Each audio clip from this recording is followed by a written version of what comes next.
तो जैसा कि लास्ट एपिसोड में हम लोगों ने देखा था कि टॉप 10 मार्शल आर्ट डिसाइपल की रैंकिंग के लिए वहां पर मौजूद जितने भी डिसाइपल होते हैं वो सारे ही आपस में फाइट कर रहे होते हैं और वहां राइटियस पाथ और इविल पाथ के लोग भी शामिल थे। मगर अचानक से वहां पर कॉर्प ड्राइविंग सेक्ट का एक मेंबर भी आ जाता है और वो अपने साथ एक एंजल कॉर्प बॉडी को लेकर आता है और जब वो उन लोगों को मारना शुरू करता है तो वो लोग उसके आगे कुछ भी नहीं कर पाते क्योंकि वो एंजल इतना ज्यादा ताकतवर होता है कि वो एक एक को बहुत ही आसानी से निपटा रहा होता है। जब वो योंग फे को मारने के लिए उसकी तरफ आगे बढ़ता है तो योंग फे उसके लिए पहले से ही तैयार होता है और उसके ऊपर heaven destroying golden hand technique को यूज कर देता है, जिसकी वजह से वो कॉर्प एंजल उस अटैक को बर्दाश्त नहीं कर पाता और वो दोनों ही बुरी तरह से जख्मी हो जाता है। मगर उसके बावजूद भी वो लड़का हार मानने को तैयार नहीं था, जिसके बाद मजबूरन फिर योंग फे को उसका एक पैर काटना पड़ जाता है, जिसकी वजह से वो बंदा दोबारा से उस कॉर्प बॉडी को कंट्रोल नहीं कर पाता और योंग फे अपनी सोर्ड के साथ उस कॉर्प को हमेशा के लिए खत्म कर देता है।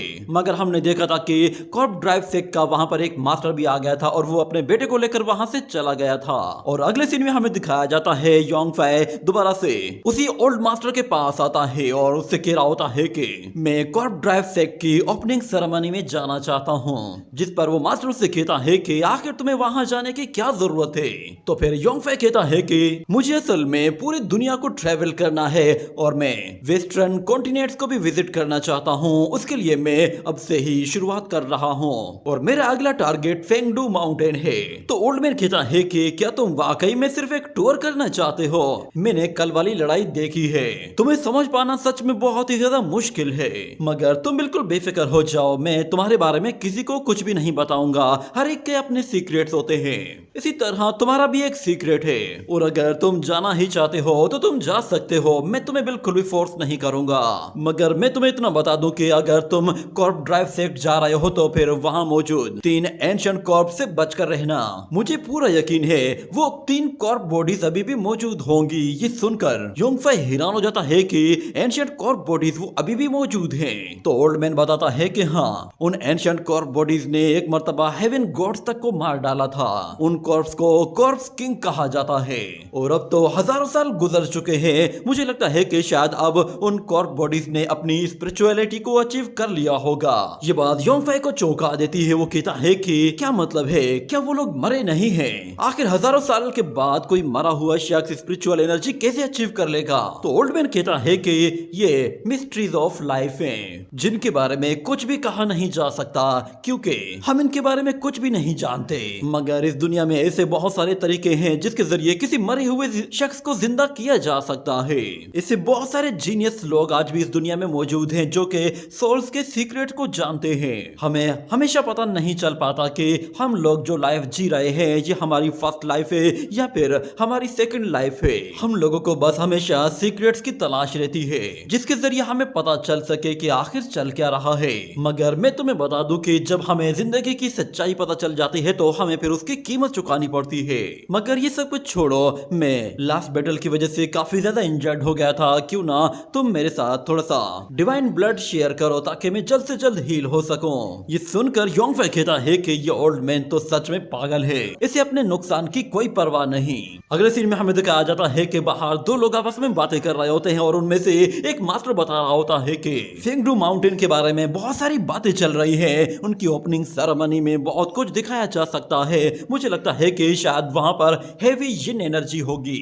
वो अपने साथ मौजूद उस यंग लड़के को कह रहा होता है कि तुम वहां जाना चाहते हो तो चले जाओ, मगर संभल कर रहना क्योंकि वो लोग कॉर्प बॉडीज को कंट्रोल करते हैं, इसलिए फेंगडू माउंटेन बहुत ही खतरनाक जगह है। उन लोगों ने फेंगडू माउंटेन को ही चुना है क्योंकि डोंगचू किंगडम के ईस्ट एंड वेस्ट के बीच में जो जगह सबसे ज्यादा खतरनाक है वो फेंगडू माउंटेन ही है, क्योंकि वहां पर न जाने कितने लोग एंशिएंट टाइम से दफन हैं। मगर योंग फे उन लोगों को इग्नोर करके जैसे ही वहां से जाने लगता है और दरवाजा खोल रहा होता है तो उसे कुछ फील होता है, जिस पर वो कहता है कि तो वो लड़की फिर से आ गई। जैसे ही वो अंदर झांकता है तो अंदर उस लड़की का भाई बैठा हुआ होता है और वो योंग फे को देखते ही कहता है कि ब्रदर, तो हम लोग फिर से मिल रहे हैं। तो योंग फे उससे कहता है कि अरे ये तो तुम हो, मुझे लगा कोई चोर है। ये सुनते ही वो लड़का भी थोड़ा सा हिल जाता है, मगर बाद में हंसते हुए योंगफे की बात को इग्नोर कर देता है, मगर योंगफे उसे आड़े हाथों लेते हुए कहता है कि तुम यहाँ क्या कर रहे हो, तुम्हें तो कहीं और जाकर अपनी नाइट स्पेंड करनी चाहिए थी, कहीं तुम मेरे साथ तो नाइट स्पेंड नहीं करने वाले। ये सुनते ही वो लड़का कहता है कि ब्रदर तुम तो बिल्कुल स्ट्रेट फॉरवर्ड हो, जो मुंह में आता है बोल देते हो। मैं सिस्टर नानगोंग का ब्रदर गोंग जिन हूँ। मैं भी अपनी सिस्टर की ही तरह थोड़ा बहुत मीठा हूँ, मगर मैं अपनी सिस्टर की तरह नहीं, मेरे अपने कुछ रूल्स हैं, और वैसे भी मैंने आज तक किसी भी लड़की को नुकसान नहीं पहुँचाया है। क्या तुम मेरी इस बात पर यकीन कर पाओगे? मगर योंगफे दिल ही दिल में कह रहा होता है कि मेरा दिल तो चाह रहा है कि मैं इसे यहीं पे कच्चा चबा जाऊं और इसे मार मार कर इसकी ऐसी हालत कर दूं कि लोग समझें कि शायद ये कोई 900 साल पुराना ओल्ड मैन है। और यहाँ पर गोंगियन उससे कहता है कि ब्रदर तुम तो जानते हो ना कि मैं यहाँ पर क्यों आया हूँ, मैं तुमसे उस एक्स्ट्राऑर्डिनरी लड़की के बारे में बात करना चाहता हूँ। तो योंगफे कहता है कि सीधी सीधी बात करो, क्या कहना चाहते हो? तो गोंगियन कहता है कि सिर्फ मेंगलियार को पकड़ना है, उम्मीद है कि तुम भी उसे मारने में उतने ही इंटरेस्टेड होगे जितने कि हम लोग हैं। ये कहने के बाद हमें दिखाया जाता है कि वो लोग फिर उस रूम से निकलकर बाहर की तरफ जा रहे होते हैं, और वहां पर हम लोगों को वही लड़की नानगोंग दिखाई देती है। वो बाहर बैठकर एक गिटार बजा रही होती है, और योंगफे जब वो उसकी तरफ आ रहा होता है तो वो लड़की फिर से अपनी आइस के जरिए उसे वर्गलाने की कोशिश करती है, मगर उसकी लव टेक्निक योंगफे पर बिल्कुल भी असर नहीं करती। जिसके बाद योंगफे कहता है ये लड़की कभी भी बाज नहीं आएगी, ये मुझे फंसाने के लिए अपनी हर मुमकिन कोशिश करती है, इसका हर एक अटैक मुझे कैप्चर करने के लिए ही होता है। इतना कहने के बाद गोंगियन वो वहीं पे ही रुक जाता है और योंगफे को आगे जाने के लिए कहता है, और योंगफे वो उस लड़की की तरफ देखते हुए कहता है कि ये दिखने में जितनी खूबसूरत है उतनी ही खतरनाक भी है। मगर वो लड़की कहती है कि ब्रदर तुम आखिर इतने ज्यादा इनसेंसिटिव क्यों हो? तो योंगफे उससे कोई भी ऐसी वैसी बात नहीं करता और सीधा डायरेक्ट कहता है बताओ कि तुम लोग क्या करना चाहते हो? तो वो लड़की कहती है कि उम्मीद है मेरे भाई ने तुम्हें सब कुछ बता दिया होगा, इस मर्तबा हम लोग मेंगलियार को मारने के लिए अपनी पूरी कोशिश करने वाले हैं, और उम्मीद है कि इस मर्तबा तुम्हें उस लड़की को मारने में जरा भी दिक्कत का सामना नहीं करना पड़ेगा। तो योंगफे कहता है मुझे उस लड़की को मारने में कोई प्रॉब्लम नहीं, अगर तुम लोग उसे मार देते हो तो मेरे लिए ये तो और भी अच्छा होगा, क्योंकि मैं वैसे भी आगे चलकर उसके साथ एक लाइफ एंड डेथ बैटल लड़ने वाला हूँ। अगर उसका पता आज ही साफ हो जाए तो मेरे लिए सारी परेशानी खत्म हो जाएगी। ये बात नानगोंग को बहुत ज्यादा अच्छी लगती है। वो योंगफे से कहती है क्या तुम वाकई में ऐसा चाहते हो? मगर जहाँ तक मेरे पास इंफॉर्मेशन है मैं जानती हूँ तुम लोगों की पास्ट लाइफ में तुम दोनों एक दूसरे के लवर हुआ करते थे। मैं नहीं जानती कि तुम दोनों एक दूसरे के दुश्मन कैसे बन गए हो, मगर क्योंकि तुम अब उसके दुश्मन हो तो इसका मतलब है तुम हमारे दोस्त हो। तो योंगफे कहता है कि उसकी और मेरी मोहब्बत बिल्कुल ऐसी ही है जैसे कि तुम मुझसे मोहब्बत करती हो, उसकी मोहब्बत भी बिल्कुल ऐसी ही है। ये सुनते ही वो लड़की कहती है कि तुम तो एक नंबर के पत्थर दिल इंसान हो, मैं तुम्हें सच में मोहब्बत करती हूँ और मैं तुम्हें अपना प्रिंस बनाना चाहती हूँ। मगर वहाँ पे खड़ा हुआ उसका भाई कहता है कि चलो अब मुद्दे की बात करो। तो वो लड़की कहती है कि हमें बस उस लड़की को ठिकाने लगाना है, मगर ये सब कुछ इतना आसान नहीं होगा। उस लड़की ने पिनयांग सिटी में न जाने कितने ट्रैप्स बिछा रखे हैं, जिसकी वजह से हम लोगों को काफी ज्यादा नुकसान हो रहा है। हम लोग अपने उस नुकसान की भरपाई तो कर लेंगे, मगर उस लड़की को हमने हर हाल में अपने रास्ते से हटाना है। यहाँ पर लियो कह रहा होता है कि इस लड़की ने अभी अभी अपने नुकसान की बात की है, इसका मतलब है इन लोगों को काफी भारी नुकसान हुआ है। और फिर वो उस लड़की से कहता है मुझे बताओ कि आखिर मैं तुम लोगों के लिए क्या कर सकता हूँ, क्योंकि अब तक जो कुछ तुम लोगों ने कहा है उसका मेरे साथ कोई भी लेना देना नहीं है। मगर वो लोग फिर योंगफे को बताते हैं कि हम लोगों ने सब कुछ बिल्कुल रेडी कर दिया है, हमारे सारे लोग अपने काम पर लगे हुए हैं, हमें बस स्ट्रेंथ की जरूरत है, इसीलिए हमने तुम्हें इन्वाइट किया है। तो योंगफे कहता है क्या तुम लोग मुझसे कोई हार्ड वर्क करवाने वाले हो? तो फिर नानगोंग कहती है कि स्ट्रेंथ की जहां तक बात है तो हम लोग स्ट्रेंथ के मामले में मेंगलियार को हरा देंगे, मगर बदकिस्मती से उस लड़की के पास एक जेड लोटस प्लेटफॉर्म मौजूद है जिसके जरिए वो कभी भी लड़ाई के बीचों बीच भाग सकती है, और तुम जानते हो कि हम लोग उड़ नहीं सकते और हम उसका पीछा भी नहीं कर सकते। हम तुम्हें इसलिए इस्तेमाल कर रहे हैं क्योंकि हम चाहते हैं कि जब वो लड़की हमारी पॉइंट से दूर निकल जाए या फिर वहां से भागने की कोशिश करे तो तुम उसे पकड़ने में हमारी मदद करो। ये कहते ही वो योंगफे की बॉडी को हाथ लगाने लगती है। तो योंगफे गए उसका हाथ दूर हटा देता है और कहता है कि अच्छा तो तुम लोग मेरा फायदा सिर्फ अपने मतलब के लिए उठाना चाहते हो, तुम्हें लगता है कि मैं तुम लोगों के लिए काम करूंगा। मगर वो लोग योंगफे को बताते हैं कि हम लोग उस लड़की को एक ऐसी जगह लेकर आएंगे जहां पर उसके पास भागने के लिए ज्यादा मौका नहीं होगा। तुम चाहो तो वहां पर कहीं भी छुप कर उस पर हमला कर सकते हो और चाहो तो तुम बाहर उसके सामने भी मत आना। वो लड़की बस हवा से भागने की कोशिश करेगी और हम चाहते हैं कि तुम उस वक्त अपने हैंड टेक्निक को यूज करते हुए उसे पकड़ लेना। वो लड़की बस हमारी रेंज में ही रहनी चाहिए, जब वो हमारी रेंज में होगी तो बाकी काम हम लोग खुद कर लेंगे। और फिर नानगोंग उससे कहती है मैं जानती हूँ ये तुम्हें बिल्कुल बचकाना आइडिया लग रहा होगा, मगर हम लोगों ने हर एक चीज को पूरी देखभाल के साथ डिजाइन कर लिया है, सब कुछ बिल्कुल रेडी है। इसके लिए हम लोगों को बहुत सारे पैसे खर्च करने पड़े हैं और न जाने कितने एफर्ट लगाने के बाद जाकर ये सब कुछ मुमकिन हुआ है। बस एक मर्तबा तुम हमारा साथ दे दो, उसके बाद हमारा प्लान बिल्कुल फुल प्रूफ बन जाएगा। तो योंगफे कहता है तुम दोनों उसके दुश्मन हो तो फिर तुम दोनों उसे इनवाइट कैसे करोगे और वो तुम्हारे कहने पर क्यों आएगी? तो नानगोंग कहती है हम जानते हैं हम लोग उसे इनवाइट नहीं कर सकते, मगर उसकी अपनी सीनियर सिस्टर अगर उसे इनवाइट करेगी तो फिर मेंगलियार चलते हुए खुद आएगी। मेरे ब्रदर ने पहले ही उसे अपने जाल में फंसा लिया है। ये बात सुनते ही योंगफे उस लड़के की तरफ देखता है तो गोंगयिन कहता है ब्रदर ऐसा मत समझो, मैंने ऐसा वैसा कुछ भी नहीं किया। मैं जानता हूँ कि वो लड़की टेंटाई सेक्ट से बिलोंग करती है और उसके और मेरे बीच में जो भी रिलेशन है वो बिल्कुल प्योर है। मगर योंगफे दिल दिल में कहता है ये लड़का एक नंबर का धोखेबाज है, इसका रिलेशन प्योर हो ही नहीं सकता। मगर यहाँ पर गोंगयिन कह रहा होता है कि ब्रदर मैंने तो बस अपना करियर अभी अभी शुरू किया है और मैंने शुरू में ही टेंटाई सेक्ट की एक डिसाइपल को अपने कंट्रोल में ले लिया है। तो योंगफे कहता है तुम्हारी तो तारीफ करनी ही पड़ेगी कि तुमने टेंटाई सेक्ट की लड़की फंसा ली, मगर तुम्हारा प्लान वो बिल्कुल स्मूथ है, मुझे लगता है ये काम कर जाएगा। और हाँ जरा उस लड़की की स्ट्रेंथ को हल्के में मत लेना, वो लड़की स्ट्रेंथ के मामले में काफी ताकतवर है।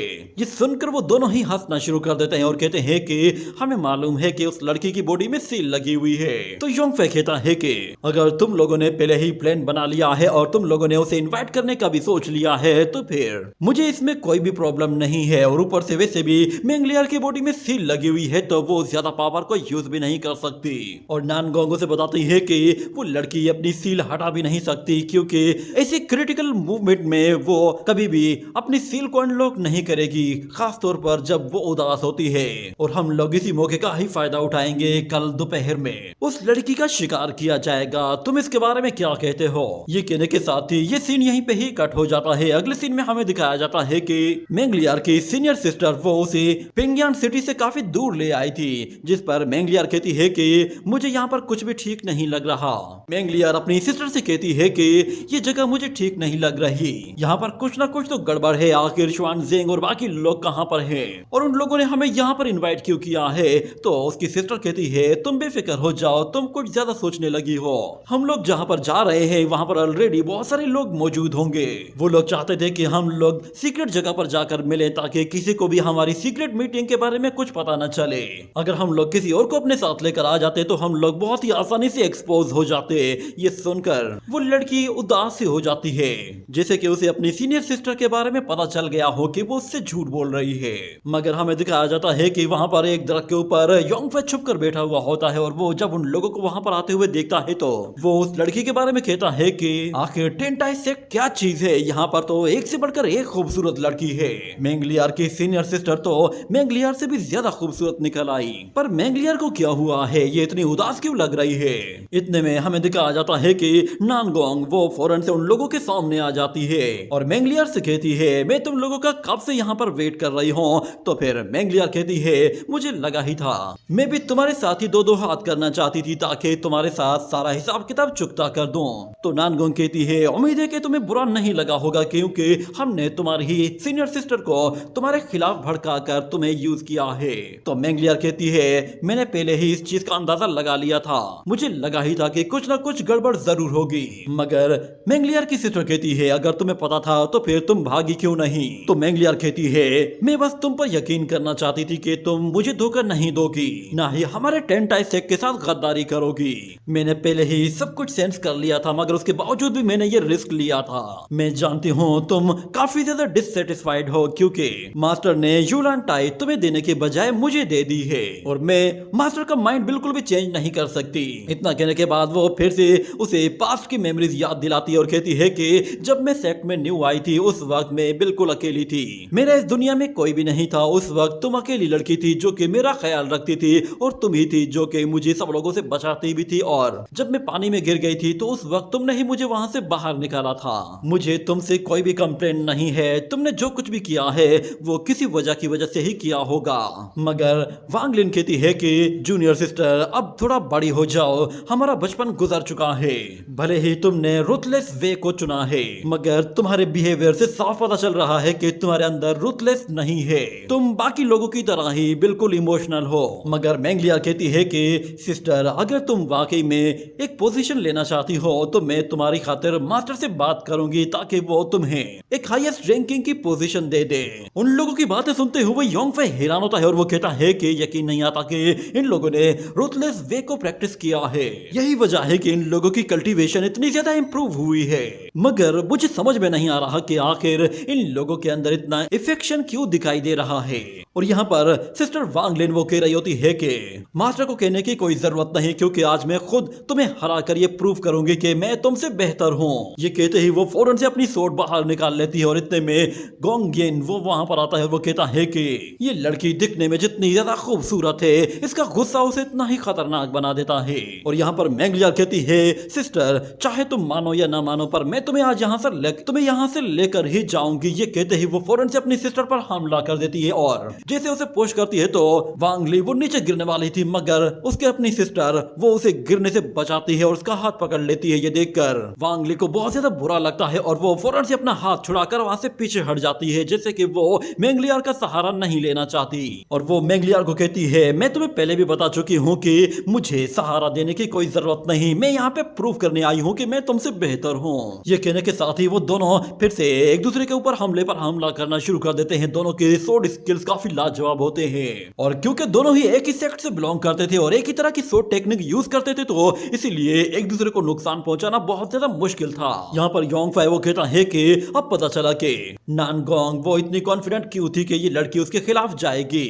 इतने में गोंग जिन वो अपने फैन का इस्तेमाल करता है और नानगोंग वो अपनी मल्टी सोर्ड टेक्निक को यूज करती है और दोनों ही फिर एक साथ मिलकर मैंगलियर को मारने के लिए उसके ऊपर अटैक कर देते हैं। मगर मैंगलियर वो ना सिर्फ यहाँ पर अपनी सीनियर सिस्टर को रोक रही होती है बल्कि वो उसे पीछे धकेलते हुए फौरन से अपने चारों तरफ एनर्जी का एक बैरियर बनाकर उन अटैक्स को भी डिस्ट्रॉय कर देती है। और योंगफे कह रहा होता है कि अगर इस लड़की ने अपनी सील अनलॉक ना की तो ये यहाँ पर हार जाएगी।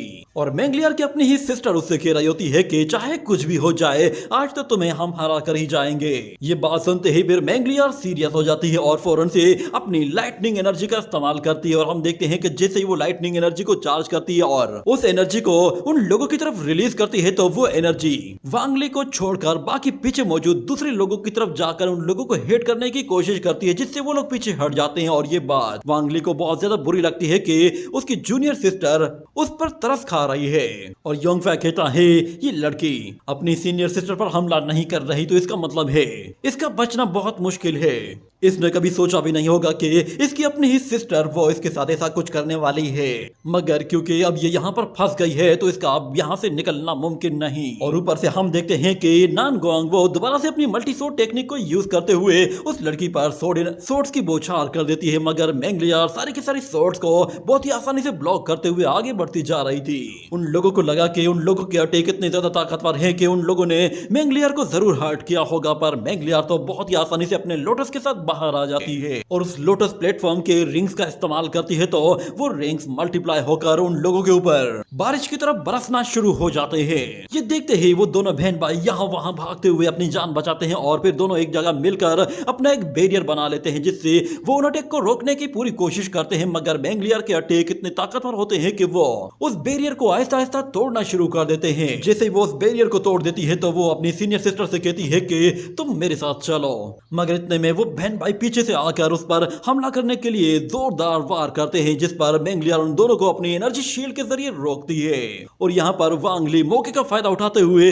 अपनी ही जूनियर सिस्टर पर पीछे से आकर एक जोरदार एनर्जी पाल्म अटैक करते ही उसे बुरी तरह से जख्मी कर देती है, जिस पर मेंगलियार को यकीन नहीं आ रहा था। वो अपनी सिस्टर से कहती है ऐसा क्यों किया, मगर वांग ली कहती है अपनी बकवास बंद करो। और यहाँ पर नानगोंग वो उन लोगों को बात करने का मौका नहीं देती और फौरन से अपनी मल्टी शॉट टेक्निक दोबारा से यूज करती है और दूसरी तरफ उसका वो ब्रदर दोबारा से अपना वो फैन उसकी तरफ थ्रो करता है। मगर हम लोग देखते हैं कि मेंगलियार फौरन से अपनी फुल पावर को एक्टिवेट कर देती है, जिसके जरिए वो उन अटैक्स को बहुत ही आसानी से डिस्ट्रॉय कर देती है और अपने जेट लोटस प्लेटफॉर्म के जरिए वहां से भाग रही होती है। और वो अपनी सिस्टर से कहती है कि मैं तुमसे बाद में आकर मिलूंगी, मगर नानगोंग कहती है सिस्टर तुम्हारे पास भागने का कोई भी रास्ता नहीं। ये कहने के बाद वो ऊपर की तरफ देखती है तो ऊपर से हेवन डिस्ट्रॉइंग हैंड उसकी तरफ आ रहा होता है, जो कि सीधा आकर उससे टकरा जाता है और मेंगलियार अपने प्लेटफॉर्म के साथ सीधा नीचे जा गिरती है। इस अटैक की वजह से वो बहुत ही बुरी तरह जख्मी हुई थी। जब वो योंग फै को वहां पर देखती है तो